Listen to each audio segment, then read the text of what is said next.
Hello साथीहरू, so आज हाम्रो राई फ्यामिलीमा यहाँ आज के पाक्दैछ रे? तेपा के पाक्दैछ रे? आज सेक्पा पकाउँदैछ। सेक्पा हैन? ओहो। अनि यो के हो? यो तयारी गर्दै हुनुहुन्छ के हो यिनीहरू? लसुनको पात हो। हजुर। अनि यो मुला हो। अनि यो गाजर हो। अनि अलिअलि काउली पनि हाल्छौँ। र अनि मासु अलिकति हाल्छौँ। अनि यो पकाउने चाहिँ फेरि चन्द्रमाया केमा हो? हाम्रो माइली हैन?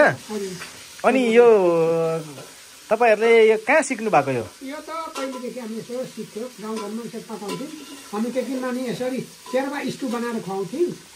हामीलाई त सेक्पा भन्छौँ हामीलाई चाहिँ, तर शेर्पा स्टु भन्छ। हो?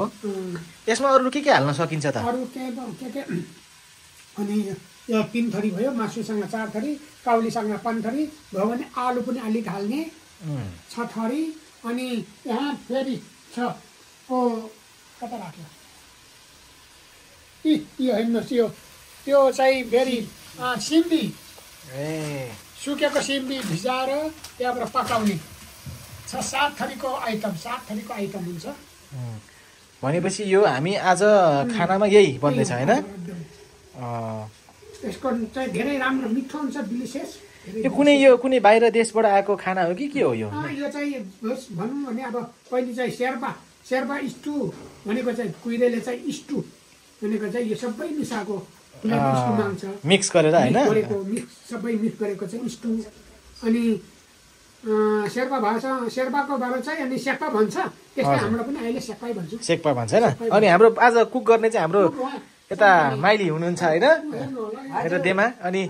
अनि के छ त? अनि सेक्पाहरू पकाएर हामी सबै परिवारले खाने ओहो हामी गर्दैछौँ।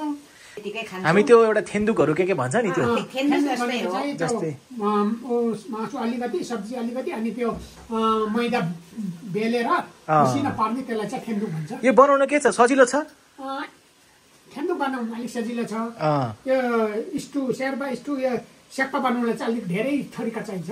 ए भनेपछि 6-7 थरी भयो नि त। तपाईले यो सुरुमा यो अहिले डेक्चीमा राखेर यो तेलसेल हालेर भुट्नु भएको हो यो? आज यो के को मासु छ त यहाँ चाहिँ? मसला हाल्ने आज कुखुराको छ? कुखुरा मासु हाल्ने हुन्छ, भैँसीको मासु मजाले भुट्यो पनि ग्रेभी बनाएर हाल्ने पनि हुन्छ। ए यहाँ सेक्पामा चाहिँ 6-7 आइटमको हुन्छ। यो के सुप वाला हुन्छ हो? सुपवाला। ए सुप वाला हुन्छ। ग्रेभी यो तपाईले यो बनाउनु भएको कति भयो यस्तो? पहिलेदेखि हामीले खान्थ्यौँ, धेरै साल अगाडि हो? के गाउँघरतिर पनि खाने गर्थ्यौँ? ए गाउँ हाम्रो कता पो भन्नुभयो? सोलुमा है? ए भने सोलुतिर अझै पनि खान्छन् यो? अनि योसँग के खानु पायो त? जस्तै यो एउटा भयो, अनि सेक्पा भनौँ यसलाई होइन, योसँग के खाने? ए त्यही भयो। अनि हुन त अब एकदम अर्ग्यानिक होइन? यहाँ अब हेल्दी, यहाँ हेर्नु अब शरीरको लागि एकदमै होइन?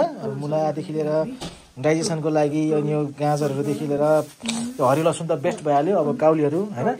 ओहो भनेपछि प्याज लसुन यताउता गर्दा त कति टाइम लाग्छ पाक्न? आधी घन्टामा ट्याक्कै पाक्छ। जति नै अब जस्तै यत्रो ठुलो भाँडामा सिमी चाहिँ पहिले पकाउनु पर्छ प्रेस कुकरमा। हजुर। त्यहाँबाट चाहिँ सबै सँगै हाल्ने। त्यहाँबाट चाहिँ अलिअलि फेरि मैदा बेलेर मसिनो बनाएर हाल्ने। आलुहरू पनि हाल्नु पायो होइन? भने सबै मिक्स यो चटपटे जस्तै सबै हालेर। ए 6-7 आइटमको हुन्छ। यो सिक्नु चाहिँ कहाँ सिक्नु भएको रे? यो सिकेको त हामी पहिलेमा चाहिँ पेकिङमा पनि सिकेको, तर गाउँघरमा पनि यस्तै खान्थ्यौँ। केही सम्झना छ यसको बारेमा? पहिलोचोटि कहीँ खानु भएको? गाउँघरमा खाने, पेकिङमा खाने शेर्पा स्टु भन्छ। कुहिरेले धेरै मन पराउँछ, धेरै मागो गर्छ पेकिङमा चाहिँ। अब यस्तो धेरै परिकार अब हालेपछि त अब अहिले हिजो आज झन् तरकारीको भाउ कहाँ आकाश छुइसक्यो होइन? त्यो गर्दा त अब ठिक छ। अब हरियो लसुनहरू त यिनीहरू त अब म चाहिँ पकाउँदिनँ, यो काटकुट मात्र गरिदिन्छु। ए कटिङ मात्र तपाईँ? ए उहाँले पकाउनुहुन्छ? एक्सपर्ट भनौँ न होइन? एक्सपिरियन्स भएको मान्छे। ल भने चाहिँ हाम्रो साइली माइली च्यानलमा माइली दिदी चाहिँ एक्सपिरियन्स भएको रहेछ भने थाहा पाइयो होइन?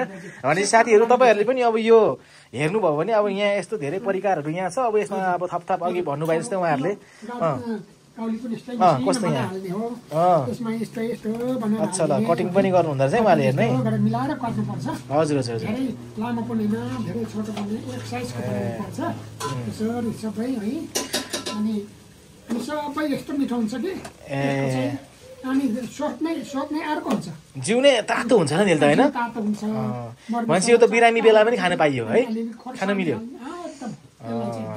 एकदम यो भनेपछि आज यहाँ हाम्रो साइली माइलीमा तपाईँहरूले यहाँनिर सेक्पा बनेको देख्दै हुनुहुन्छ यो तपाईँहरूले नि आफ्नो घरमा बनाएर मजाले खान सक्नुहुन्छ परिवारसँग इन्जोय गर्न सक्नुहुन्छ है अनि यो चाहिँ के खास यो टाउकोहरू चाहिँ के जीव जन्तु केही पाल्नु भएको छ यो चाहिँ के को लागि बिरालो कुकुरलाई खुवाउने हामी एउटा कुरा के सिक्यो नि यो परिवारले जीव जन्तुलाई पनि नबोल्ने पशु पन्छीलाई पनि माया गर्ने रहेछ होइन यत्रो प्रत्येक दिन 1 किलो लिएर प्रत्येक दिन 1 किलो लिएर खुवाउनुहुन्छ ओके उहाँ बाहिर घुम्नुहुन्छ बिहान 4 बजी हजुर त्यति बेला नि यस्तो प्लास्टिकमा बोकेर जान्छ त्यहाँबाट सबैलाई कुकुरलाई खुवाउँदै खुवाउँदै ए भनेपछि सबैलाई दिने बानी रहेछ होइन बानी त्यो छ ल ठिक छ त्यस्तै अनि घर कोही जहिले पनि दया माया भएको भनौँ न होइन ल ठिक छ ल राम्रो छ अब लास्टमा धनिया पनि हाल्ने धनिया पनि हाल्ने होइन ओहो ल ठिक छ अब अहिले एकछिनपछि हामी पाकिसकेपछि तपाईँहरूलाई यसको स्वाद कस्तो रहेछ के छ भन्ने पनि हामीहरू